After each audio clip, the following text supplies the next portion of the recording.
Hello and welcome guys to my YouTube channel. I am Vivek Thibadiya और आज हम लोग बात करेंगे मार्केट अगले हफ्ते कैसा रहेगा। इसमें हम लोग निफ्टी बैंक निफ्टी दोनों ही इंडिसेस के रिव्यूज करेंगे और बैंक निफ्टी के केस में हम लोग ये भी देखेंगे कि बैंक निफ्टी के जो टॉप 5 कंट्रीब्यूटर्स है, जो 5 बैंक्स हैं, उनके चार्ट्स कैसे दिख रहे हैं, what can we expect from them as well. हम लोग साथ में ये भी देखेंगे कि ओआई डेटा क्या बोल रहा है और अगर कोई भी हम लोग एक रेंज देखना चाहते हैं मार्केट में तो किस रेंज में अपने को ट्रेड करना चाहिए। So let's begin. Before that, this is my YouTube channel and I would request you that if you like my work, if you like what the analysis that I present, please like and subscribe the videos. Please subscribe to my channel. This is a token of appreciation from your side. Subscribing to the channel gives us a boost to keep doing the good work. With this, let's begin. Okay, first we will go to the Nifty chart and in Nifty chart you can see that there has been a very long consolidation phase जो कि finally ये टूटा था 16,000 cross हुआ जब, और उसके बाद फिर ऑलमोस्ट एक हफ्ता फिर से मार्केट एक कंसोलिडेशन जोन में रहा और अब फाइनली वापस से एक ब्रेकआउट दे दिया है जो फ्राइडे को ब्रेकआउट आया। और अगर आप RSI भी देखोगे तो RSI is also reaching a level जो कि आप काफी बुलिश सेंटिमेंट्स को शो कर रहा है। इसके साथ में अब हम लोग ये सोचेंगे कि what is going to happen in the next 2 weeks. अगले 2 हफ्ते में फिर अपनी मंथली एक्सपायरी हो जाएगी। मंथली एक्सपायरी तक का एक प्लान हम लोग समझना चाह रहे हैं क्या हो सकता है। सो ये जो ब्रेकआउट हुआ है ये बहुत लंबा कंसोलिडेशन ब्रेकआउट हुआ है और कंसोलिडेशन ब्रेकआउट के साथ में होता हमेशा ये है कि जो जर्नी लेट्स से 15,960 900 के ऊपर शुरू हुई है वो 16,500 तक में ही रुक जाने वाली नहीं लग रही है। मुझे ऐसा लग रहा है कि ये अभी और ऊपर जाएगी और before monthly expiry probably we will be hitting 17,000 और 17,000 को क्रॉस करना विल बी वेरी डिफिकल्ट। वो हम लोग ऑप्शंस डेटा में देखेंगे, but again options data keep on changing. As of now ये दिख रहा है। Now 16,500 should also act as a decent amount of resistance. तो यहाँ ऐसा नहीं लग रहा है कि मार्केट बिल्कुल एक तरफा चल करके 17,000 पहुंच जाएगा। What I am expecting is कि most likely market Monday अगर ऊपर खुलता भी है तो it will go and it will again come back and then probably start going up, और it could happen कि ये 16,700-800 तक जा करके फिर वापस आकर के फिर ऐसे चले। So in all likelihood I am seeing either of the two cases कि हम लोग एक बार अच्छा खासा ऊपर जाए, क्योंकि अगर आप वीकली डेटा जब देखिएगा तो ये लगेगा कि शायद ये सेकेंड मूव होने के चांसेस ज्यादा हैं then the first move. In all likelihood now 16,100 should act as a good support. 16,100 almost यहाँ पर है जो इस चैनल के नीचे है। अभी जब रीटेस्ट भी हुआ था तो वो 16,180 के अराउंड ही गया था। And Nifty in any cases very very bullish, very strong. कोई ना कोई सेक्टर आ ही जाता है जो निफ्टी को आगे ड्राइव करके जा रहा होता है। कभी IT होता है, कभी मेटल्स होता है। मेटल्स अलग स्ट्रॉन्ग चल रहा है। अभी टाटा स्टील का भी जो फ्राइडे मैनेजमेंट का कमेंट्री आया है वेरी वेरी बुलिश। इस क्वार्टर में टाटा स्टील ने बहुत अच्छा परफॉर्मेंस नहीं किया था जैसे एक्सपेक्टेशन था, और मैनेजमेंट ने उसी चीज को क्लियर किया कि because of some contract negotiations जो प्राइजेस हैं, प्राइजेस का जो इफेक्ट है that will be visible in the next 2 quarters, और अबाउट $3,000 पर टन से उनका शायद रियलाइजेशन बढ़ जाने वाला है। So that gives a very bullish picture for the company. और इसके साथ में जो US में 1.5 ट्रिलियन डॉलर्स की इंफ्रास्ट्रक्चर डील को रजामंदी मिली है वो भी काफी बुलिश है। एटलीस्ट जितनी भी कंपनीज जो एक्सपोर्ट ओरिएंटेड है उनके लिए तो बहुत ही अच्छा है। So overall as of now the only concerning factor is the delta variant, जिसकी वजह से एक डेथ रिपोर्ट हुई है मुंबई में। और अगर if that thing goes out of whack, which in all likelihood will not be happening, एक और थ्योरी ये भी है कि अगर वापस से थर्ड वेव आती है तो शायद मार्केट को फिर से सपोर्ट की जरूरत पड़ेगी, तो गवर्नमेंट स्पेंडिंग्स बढ़ेगी। और ये जो रेट हाइक की बात अभी चल रही थी 2023 की, जो कि मैंने पहले भी कहा है कि रेट हाइक होना बहुत ही मुश्किल है गिवन जिस तरह के डेट लैडन सिनेरियो में हम लोग हैं।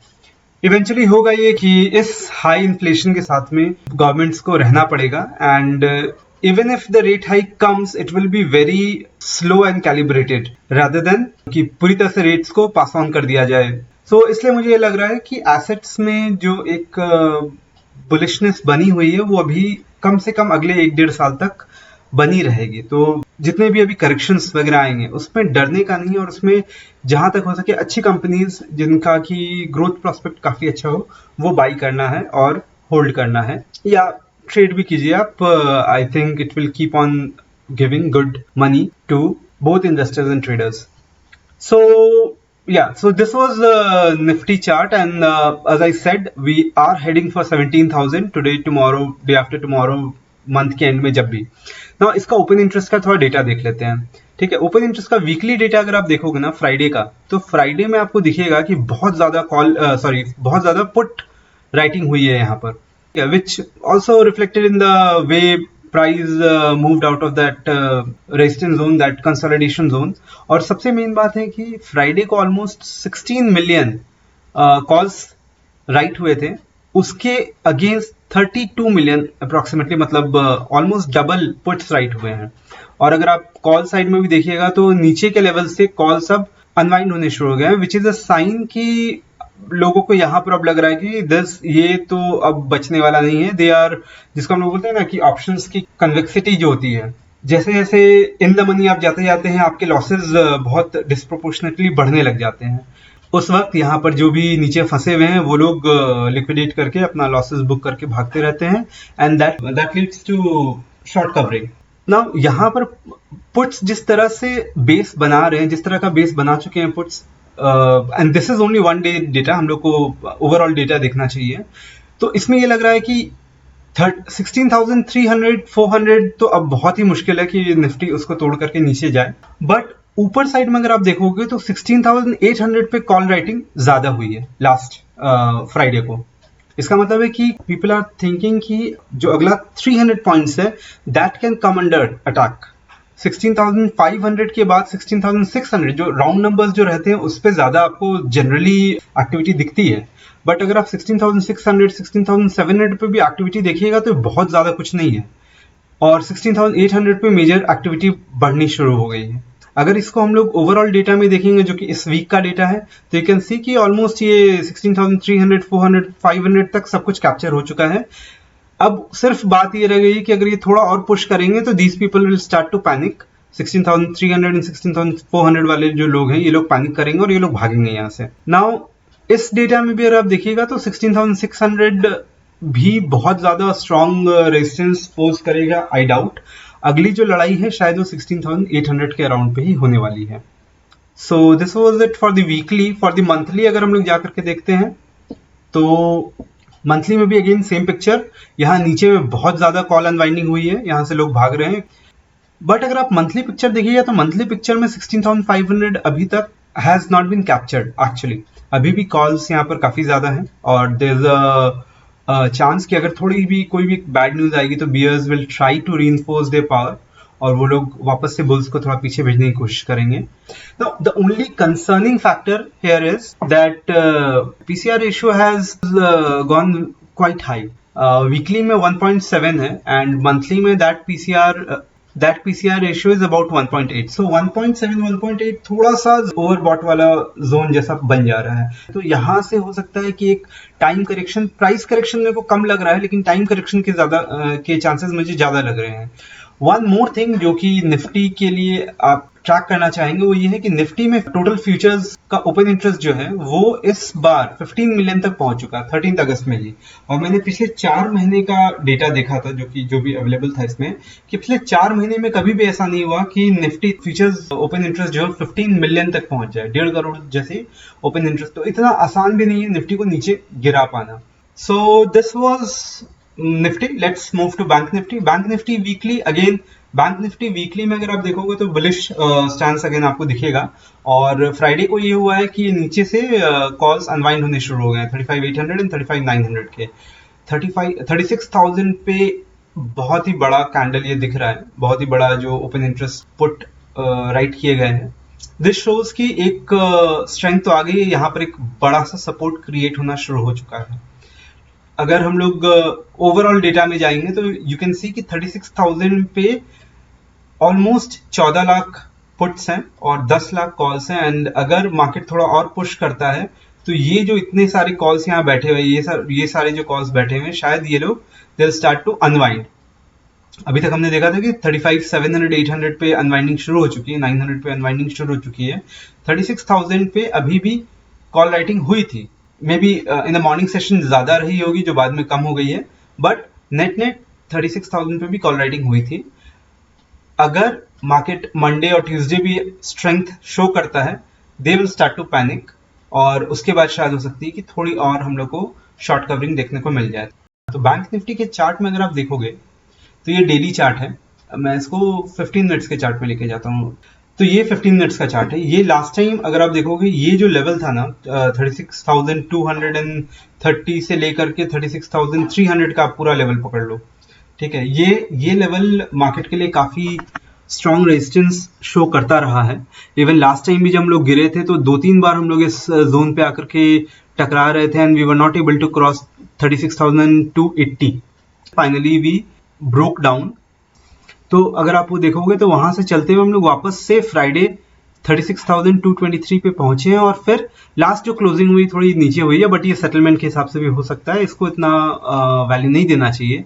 हाँ, अगर ये हम लोग फ्राइडे को इसके ऊपर क्लोज कर जाते हैं, लेट्स से 280 के ऊपर क्लोज कर जाते हैं, तो there was a very high chance कि मंडे हम लोग गैप अप खुल करके जितने भी शॉर्टर्स उनको ट्रैप कर सकते थे। बट फ्राइडे जिस तरह से क्लोज हुआ, I think bears still have some chance, क्योंकि उनके पास अभी आप समझिए कि 141 पे क्लोज हुआ है एंड 280 तक, मतलब नेक्स्ट 140-50 पॉइंट्स तक ऐसा है जहां से वो लोग वापस से मार्केट को दबाने की कोशिश कर सकते हैं।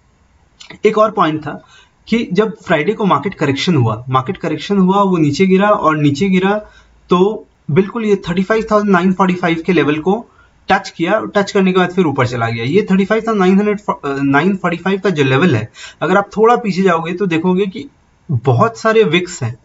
हम लोग हमेशा बात करते हैं कि प्राइस एक्शन में जो कंप्लीटेड कैंडल होता है, दैट इज द, जहां क्लोज हो रहा है price, that is the only thing that should matter. But बहुत बार आप ये देखोगे कि जो विक्स होते हैं ना, ये विक्स भी कहीं ना कहीं अपने पुराने विक्स को, जो भी लास्ट हाई पॉइंट बना था, जो भी इम्पॉर्टेंट लेवल्स था जहां पर कि मार्केट जा के वापस आ गया था, उनको रिस्पेक्ट करता है। तो ये 945 आप देखोगे कि पहले भी कई बार टेस्ट हुआ था और ये वहां टिक नहीं पाया था और वहां से नीचे हुआ था। फाइनली जब उसको तोड़ा है देन ही एक मूव बनी है। अब 945 is acting as a support for us. कोई भी अगर इसमें लॉन्ग लेना चाहता है तो I think instead of taking a stop loss at 35,996 जो कि क्लोजिंग के हिसाब से दिखेगा, वो नहीं लेकर के इसके ठीक थोड़ा से नीचे पे अगर आप स्टॉप लॉस अपना रखते हैं तो I think stop loss hunting से भी बचा जा सकता है। So this was 15 minutes. अगर एक डेली चार्ट में अगर हम लोग देखते हैं तो ये देख रहे हैं ये बहुत सारी लाइंस हो गई यहाँ पर, क्योंकि कुछ 15 मिनट के लिए थी, कुछ डेली टाइम फ्रेम पे थी, तो एक साथ बहुत सारी लाइंस दिख रही है। ओके, सो कहानी मोटा मोटी ये हो रही है कि एक बार अच्छे खासे गिर करके हम लोग वापस से वी शेप रिकवरी किए थे। ये लग रहा था यहाँ पर कि एक कप एंड हैंडल फॉर्मेशन का ब्रेकआउट हो जाएगा, but that didn't happen. Now again हम लोग वापस से इस ये नीचे आए, बहुत अच्छी जगह पे सपोर्ट लेकर के वहां से रन अप आया, और again we are at a position जहां पर कि हम लोग, जहां से हम लोग पहले गिरे थे, जहां से पूरा एक रिट्रेसमेंट आया था। Now if we close above this then bank Nifty is going for a massive ride. ये अगर आप देखोगे तो एक कप एंड हैंडल तो नहीं, but something like that. Basically cup and handle में भी ये समझना जरूरी होता है कि जो हैंडल बनता है logically that is basically strength reinforcement, कि एक वी शेप रिकवरी आई, बिल्कुल उस पॉइंट से आपने मार्केट को वापस से तोड़ दिया, लेकिन बहुत ज्यादा दूर नहीं जा सके। जो भी रिट्रेसमेंट थी वो बहुत छोटी सी रिट्रेसमेंट थी और फिर उन्हें वापस चलने की कोशिश कर रहे थे। सिमिलर चीज अभी वापस से हुआ है कि एक ब्रेकडाउन हुआ और उतनी ही दुगनी तेजी से मार्केट वापस से उसी जगह पे पहुंच गया है और अभी कंसोलिडेट कर रहा है। तो अगर आप देखोगे ये फ्लैग पैटर्न जैसा ही बना रहा है, एक कंसोलिडेशन है, और अब जब ये इसको ब्रेक करेगा, हालांकि 36,500 एक पुराना रेजिस्टेंस जोन है मार्केट के लिए, बैंक निफ्टी के लिए बेसिकली, 36,500 पे हम लोग पहले भी 2-3 बार जब ऑल टाइम हाई से नीचे गिरे थे तो वहीं से हम लोग पलट रहे थे। अगर इसको हम लाइन चार्ट में देखना चाहेंगे तो लाइन चार्ट में और क्लियरली दिखेगा कि ये जो लेवल है, दिस लेवल, तो यहाँ एक दिख रहा है कि क्लोजिंग बेसिस पे हम लोग यहाँ तक पहुंच करके गिरे थे। उसके बाद ये जो पीक था, इस पीक पे भी एक विक है जो कि 36,000, या this was the one.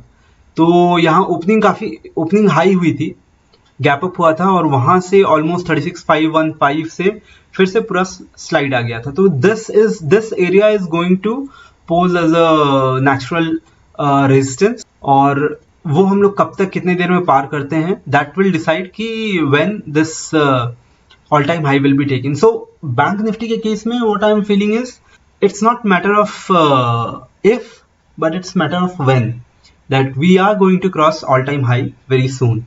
Let's also look at the bank nifty constituents. अगर आप करंट रन जो हुआ उसमें जो सबसे ज्यादा कंट्रीब्यूशन किनके तरफ से आ रहा है, तो वो आईसीआईसीआई, एचडीएफसी और कोटक है। So obviously it's like the leaders are leading the bank nifty. Axis Bank is a little lagging behind, but Axis Bank ने भी नीचे से काफी कवर अप किया है।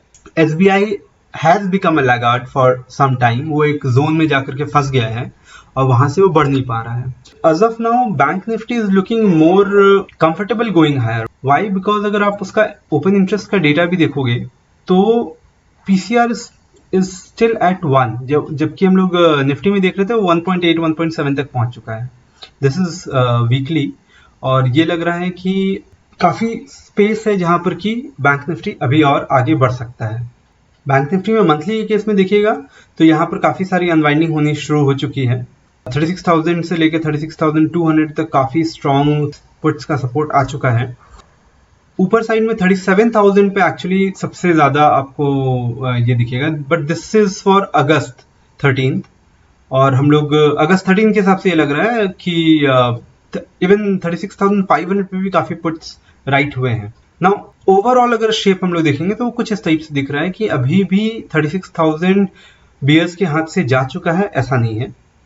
There still some fight left, और उसके बाद 36,500 पे भी they have started to build their basis, and obviously I think the final fight between the bulls and bears will happen at 37,000 for the month, और most likely we will take another month like in September when we will make the all time high, because 37,000 तक पहुंचते पहुंचते it will become very difficult technically for the market to advance any further. So that was it for Nifty and Bank Nifty.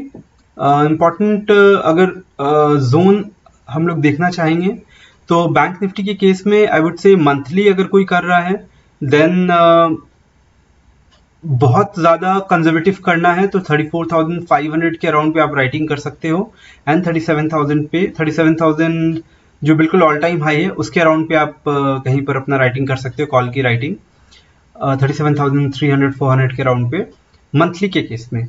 Weekly के case में उतने दूर में तो आपको कुछ भी प्रीमियम मिलेगा नहीं, तो प्रीमियम के लिए मे भी थोड़ा और नीचे आना पड़ेगा। आई वुड से कि 35,900 के नीचे ही या 35,700-800 के अराउंड पे आप पुट की राइटिंग कर सकते हैं, एंड कॉल की राइटिंग के लिए 36,500 के ऊपर 36,600 के जैसे पे कॉल की राइटिंग की जा सकती है। मोस्ट लाइकली मार्केट इस जोन के बीच में रहे। सो बैंक निफ्टी के केस में मेरा ये है। निफ्टी मैं जनरली राइट करता नहीं हूँ, बट अगर मुझे करना हो देन तो एक बहुत ऑब्वियस चॉइस आ जाता है कि ये जो विक है, आई थिंक नेक्स्ट टाइम ये जो विक है this will act as a support. तो यहाँ पर 16,100 के अराउंड पे एक पुट सेलिंग की जा सकती है मंथली केसेस में, और so one can start writing at 16,800 with a stop loss, क्योंकि 300 पॉइंट है, इतने आराम से नहीं जाने वाला अगला जो 300 पॉइंट है आई थिंक। और अगर कोई वीकली के हिसाब से देखना चाह रहा है तो ये आवरली चार्ट्स के हिसाब से हम लोग देखते हैं। वीकली के हिसाब से कोई देखना चाह रहा है तो मोस्ट लाइकली ये जो रिवर्सल होगा, reversal will be such that कि इस कंसोलिडेशन जोन को तो नहीं ब्रीच करे, तो आई वुड गो विथ 16,200। और हम लोग वीकली के ओपन इंटरेस्ट डेटा में भी देख रहे थे कि 16,200 300 पे इतना ज्यादा पुट का सपोर्ट आ रहा है कि वहां पर आप आराम से अब अपना पुट राइटिंग कर सकते हैं। 16,800 will be the ideal level जहां पर कि मैं कॉल्स राइट करना चाहूंगा.